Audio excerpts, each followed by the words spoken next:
Olá pessoal, tudo bem? Hoje nós vamos estar iniciando uma nova leitura de um livreto.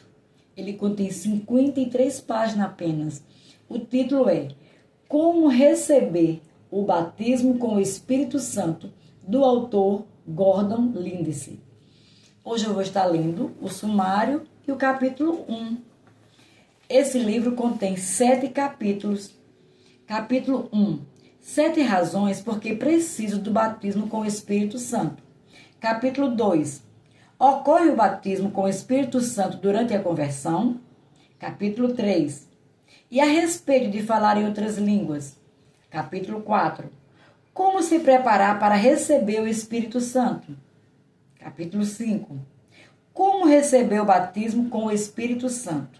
Capítulo 6. Orando com o Espírito. Capítulo 7, o Espírito convida-me a ir. Capítulo 1, intitulado 7 razões porque preciso do batismo com o Espírito Santo.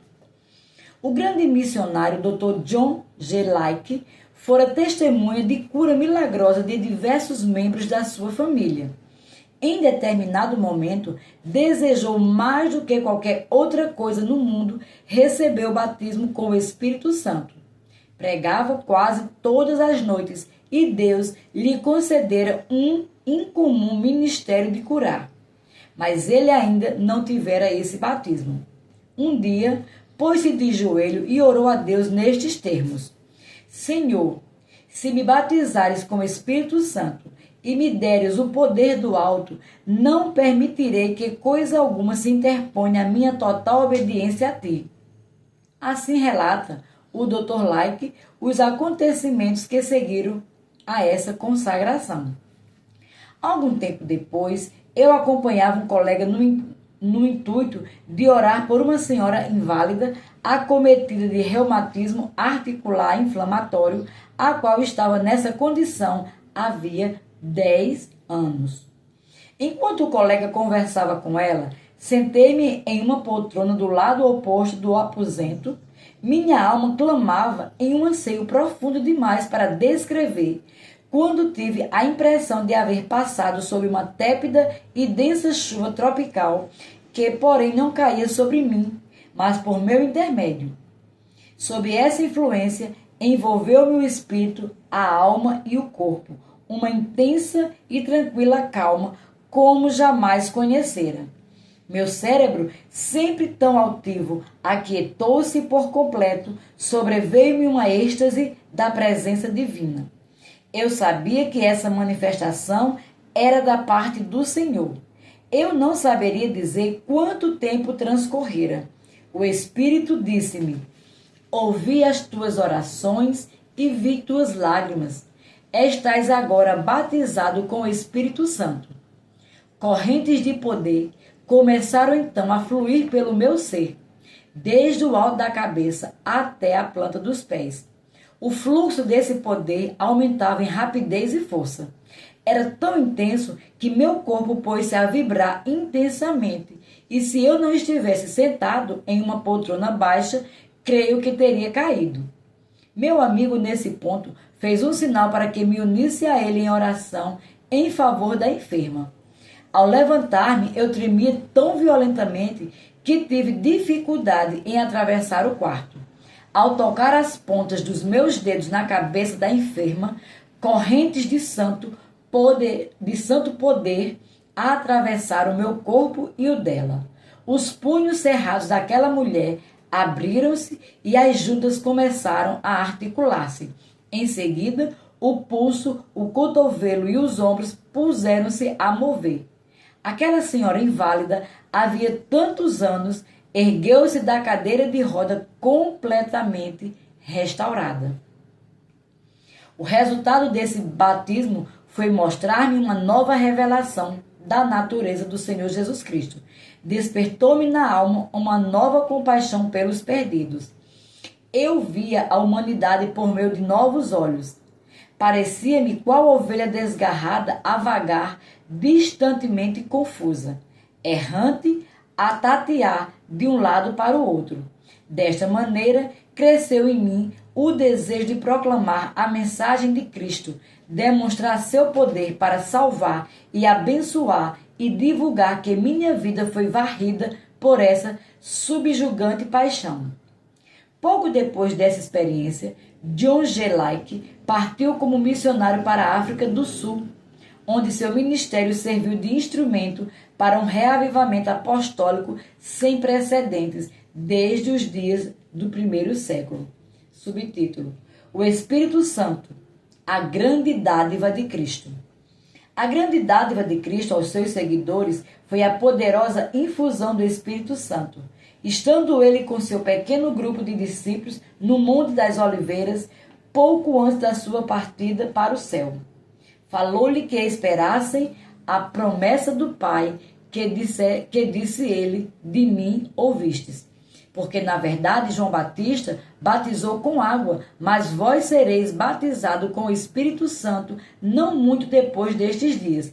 Atos capítulo 1, verso 4, parte B e o verso 5. Ao pronunciar essas palavras, o Senhor ascendeu ao céu. Os discípulos voltaram a Jerusalém, onde passaram os 10 dias seguintes em oração e adoração. Então, de súbito, o Espírito Santo desceu sobre eles. Vieram línguas de fogo e um forte e impetuoso vento, o qual encheu o aposento onde estavam assentados, e começaram todos a falar em línguas, conforme o Espírito lhe concedia que falassem. Esse maravilhoso dom que lhes foi dado revolucionou a vida deles e fez-lhes arder uma chama para Deus. Embora leigos indoutos, saíram a pregar a mensagem que revolucionou o mundo. Atos 4, verso 13. Qual é a natureza da experiência do batismo com o Espírito Santo? Que razões poderiam induzir o indivíduo a desejar recebê-lo? Que fará por ele? Procuraremos nas páginas que se seguem responder a algumas dessas perguntas, apresentando 7 razões por que todo cristão deve receber esse poderoso batismo. Vamos lá? Número 1. Se Cristo e os apóstolos precisaram do batismo com o Espírito Santo, então também precisamos. Cristo, o Filho de Deus, desceu do céu e, porque se fez homem, estava sujeito às enfermidades do homem. Hebreus capítulo 5, do verso 7 ao 9. No seu papel de filho do homem, ele precisou do batismo com o Espírito Santo. Portanto, antes de dar início ao seu primeiro ato de ministério público, recebeu o Espírito de Deus ao ser batizado por João Batista nas águas do Rio Jordão. Mateus capítulo 3, verso 16. Os apóstolos receberam no cenáculo o batismo com o Espírito Santo e as mulheres que seguiram Jesus também receberam o Espírito. Atos 1, verso 8 e 14. Maria, mãe de Jesus, que pelo Espírito concebeu o Salvador, recebeu o Espírito Santo. As 120 pessoas que estavam presentes no cenáculo receberam o Espírito Santo. As 3.000 pessoas que ouviram Pedro pregar o sermão do dia de Pentecostes receberam a promessa do dom do Espírito Santo. Atos 2, do verso 37 ao 39. Se todos aqueles precisaram desse batismo, então você e eu também necessitamos dessa bênção. Número 2. O Espírito Santo dá poder para testemunhar. Vamos ler Atos 1:8. Mas recebereis a virtude do Espírito Santo, que há de vir sobre vós, e ser-me-eis testemunhas, tanto em Jerusalém, como em toda a Judeia e Samaria e até os confins da terra. A primeira coisa em que se pensa para alcançar uma vitoriosa vida cristã é a necessidade de ter poder. Precisamos dele a fim de estarmos aptos a dar um testemunho eficaz e desempenharmos a nossa principal função na qualidade de cristão. O propósito do batismo do Espírito Santo é dar-nos esse poder. A prova mais espantosa da verdade do cristianismo está no fato de que o pequeno grupo de humildes pescadores que, pelos padrões dos líderes religiosos daqueles dias, não passava de homens iletrados e incultos, Atos 4:13, na versão revista e atualizada. Foi capaz de enfrentar a mais severa oposição e, sob a proteção de Deus, criou o mais poderoso movimento religioso da história. Repete-se o fato no derramamento do Espírito que ocorre nestes últimos dias. Meio século antes, o Pentecostes era pregado em tendas, armazéns e igrejas abandonadas. Hoje, todavia, ele tornou-se um poderoso movimento que, segundo um artigo escrito para a revista Life, por um proeminente líder religioso, ocupa o terceiro lugar na cristandade, juntamente com o protestantismo e o catolicismo romano. Número 3. O Espírito Santo dá poder para levarmos uma vida de santidade. Vamos ler Romanos 8, verso 12 e 13. Portanto, agora, nenhuma condenação há para os que estão em Cristo Jesus, que não andam segundo a carne, mas segundo o Espírito. Porque a lei do Espírito de vida em Cristo Jesus me livrou da lei do pecado e da morte, porque as virtudes segundo a carne morrereis, mas se pelo Espírito mortificardes as obras do corpo, vivereis. Essa passagem declara que o Espírito Santo liberta-nos da lei do pecado e da morte. Sem ele, as tentativas do homem no sentido de levar uma vida de santidade são fúteis. Pelas próprias forças, ele é incapaz de ter um viver vitorioso. Cairá vez após outra, conforme descreve Paulo na experiência da sua vida em Romanos 7. Na verdade, a justiça do homem consiste em trapos de imundos aos olhos de Deus. Ora, todo cristão tem certa medida do Espírito de Cristo. Do contrário, não é seguidor do Mestre. Romanos 8:9. Porém, a experiência do dia de Pentecostes representa medida ainda mais cheia. O Espírito antes estava com o cristão, mas agora está nele. É o Espírito Santo que capacita o homem a viver em santidade. Número 4. O Espírito Santo é o Consolador que habita para sempre. Vamos ler João 14:16. E eu rogarei ao Pai, e ele vos dará outro Consolador, para que fique convosco para sempre. O Espírito Santo é o Consolador que veio habitar conosco para sempre. Constantemente nos causa comoção pensar que ele, que se movia nas trevas, as quais antecederam a criação, e fez a luz, tenha vindo conosco habitar, não apenas por um dia, um mês ou um ano, mas para sempre. Daqui a 1 milhão de anos, ele ainda estará conosco para nos guiar, consolar e proporcionar eterna comunhão com Deus. Como se retraem a uma total insignificância todas as bênçãos materiais ao lado desse grande Consolador. Os prazeres terrenos podem satisfazer apenas por curto tempo, ao passo que permanentemente a presença do Espírito faz parecerão ninharias todos os troféus do mundo. A única coisa que pode plenamente satisfazer o espírito humano é a infusão do Espírito Santo. O homem foi criado de tal modo que não está completo em si mesmo. Há um vazio em sua alma, porque se não for preenchida por Deus, será ocupado pelo maligno. Lucas capítulo 11, versos 24 e 26. Número 5. O Espírito Santo vivificará nosso corpo mortal. Romanos 8:11. E se o Espírito daquele que dos mortos ressuscitou a Jesus habita em vós, aquele que dos mortos ressuscitou a Cristo também vivificará o vosso corpo mortal pelo seu Espírito que em vós habita. Sabemos que a cura divina é realizada pela virtude do Espírito. O poder do Senhor estava presente para curar. Porém, o propósito de Deus vai mais longe. Inclui a saúde divina, conforme declara o 2º versículo da 3ª epístola de João. Amado, desejo que te vá bem em todas as coisas e que tenha saúde, assim como bem vai a tua alma.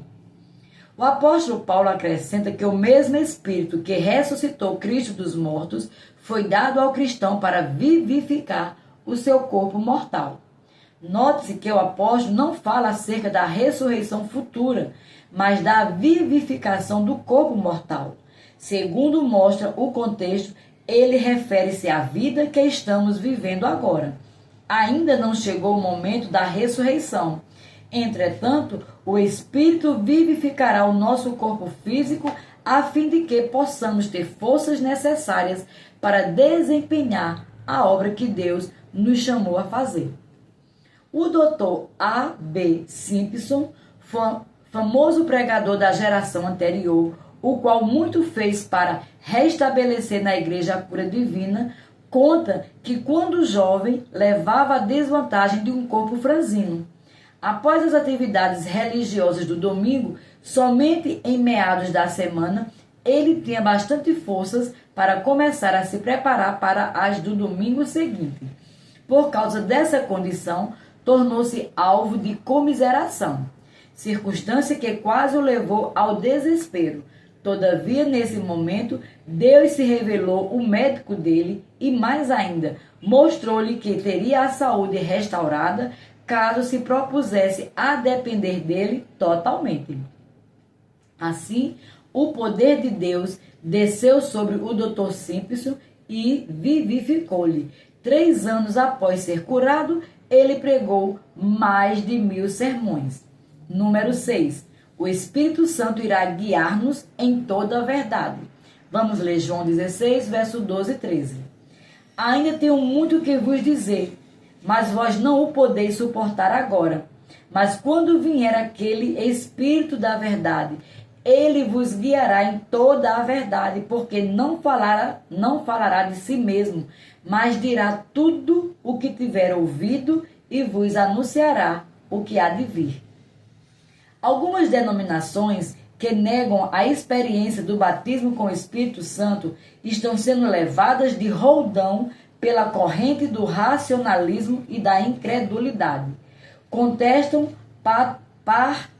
partenogênese, os milagres, a experiência do novo nascimento. Outras se deixam envolver pelos laços de teorias ofensivas à Bíblia, como a quem afirma descer o homem do irracional. Tais equívocos jamais perturbaram o movimento pentecostal.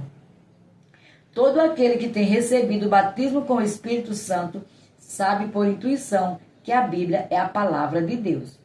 O convertido pode naturalmente receber o Espírito Santo e ainda está sujeito a erros.